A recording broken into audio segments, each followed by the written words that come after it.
Salam sejahtera untuk kita semua. Perkenalkan, nama saya Luz Clarita Meha dengan NIM C0E021051, Program Studi Keuangan Daerah, Fakultas Ekonomi dan Bisnis Universitas Jambi.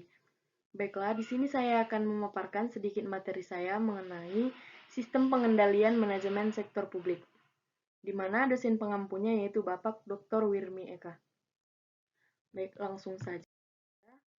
Di sini materi yang akan dibahas yaitu yang pertama, ada pengertian sistem pengendalian manajemen sektor publik. Yang kedua, tujuan dan fungsi sistem pengendalian manajemen.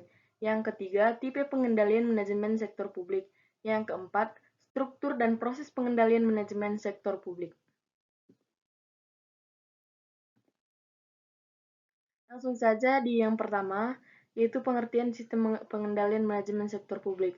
Menurut Anthony, Birden, dan Bedford 2003, sistem pengendalian manajemen adalah struktur dan proses yang sistematis serta terorganisir yang digunakan manajemen di dalam pengendalian manajemennya. Menurut Soekarno 2004, sistem pengendalian manajemen adalah suatu sistem terintegrasi antara proses, strategi, pemrograman, penganggaran, akuntansi pertanggungjawaban yang dihakikatkan untuk membantu orang dalam menjalankan organisasi atau perusahaan agar hasilnya optimal. Yang berdasarkan asas pengertian di atas, disimpulkan bahwa sistem pengendalian manajemen adalah sistem yang terstruktur dan terorganisir yang dapat dipergunakan dalam pengendalian manajemen oleh suatu organisasi atau perusahaan. Yang kedua, tujuan dan fungsi sistem pengendalian manajemen. Tujuannya sendiri yaitu pengendalian manajemen adalah untuk memotivasi dan memberi semangat kepada para anggota organisasi dan selanjutnya mencapai tujuan organisasi.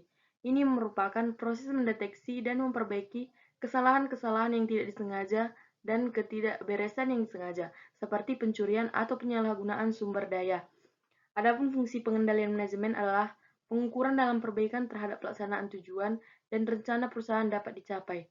Pengendalian manajemen juga dapat berfungsi untuk mengembangkan dan merevisi norma-norma atau standar yang memuaskan sebagai ukuran pelaksanaan dan menyediakan pedoman serta bantuan kepada para anggota manajemen yang lain dalam menjamin adanya penyesuaian hasil pelaksanaan yang sebenarnya terhadap norma standar. Yang ketiga, tipe pengendalian manajemen sektor publik. Adapun tipe pengendalian manajemen dapat dikategorikan menjadi 3 kelompok, yaitu yang pertama pengendalian preventif atau preventive control.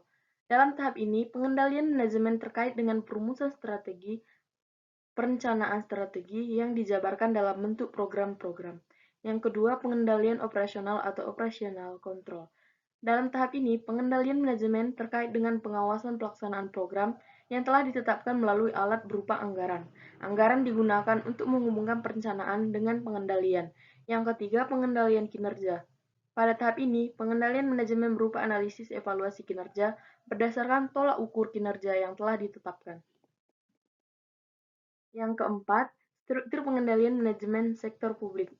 Sistem pengendalian manajemen harus didukung dengan struktur organisasi yang baik. Struktur organisasi termanifestasi dalam bentuk struktur pusat pertanggungjawaban atau responsibility centers.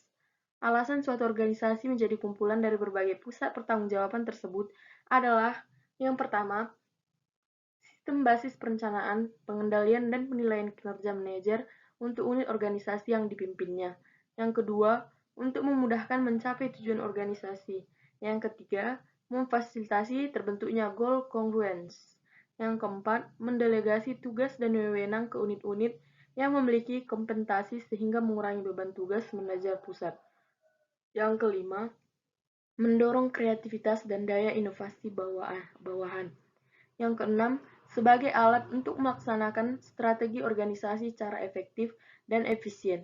Yang ketujuh, sebagai alat pengendalian anggaran. Yang kelima, proses pengendalian manajemen sektor publik. Proses pengendalian manajemen pada organisasi sektor publik dapat dilakukan dengan menggunakan saluran komunikasi formal atau informal. Saluran komunikasi formal dalam organisasi meliputi yang pertama, rumusan strategi atau strategi formulation. Yang kedua, perencanaan strategi atau strategi planning. Yang ketiga, penganggaran. Yang keempat, operasional atau pelaksanaan anggaran. Yang kelima, evaluasi kinerja. Sedangkan saluran komunikasi informal dapat dilakukan melalui komunikasi langsung, pertemuan informal, diskusi, atau melalui metode manajemen by walking around. Baiklah, sekian dari materi yang bisa saya sampaikan untuk saat ini. Kurang lebihnya saya meminta maaf.